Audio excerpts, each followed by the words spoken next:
Kapag nagsimula kayo ng negosyo, walang kasiguraduhan na ikaw ay aasenso. Kasi majority of business people, yung reason kung bakit hindi sila nagsucceed sa buhay kasi hindi sila marunong magbenta. Kahit gaano kaganda ang produkto mo, kung hindi ka marunong magbenta, hindi ka kikita.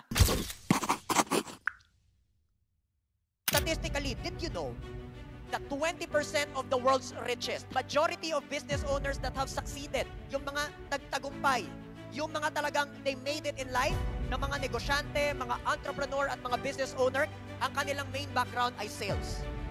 I will guarantee you one thing, ask me what? If you started a business, there is no guarantee that you will succeed, yes or no?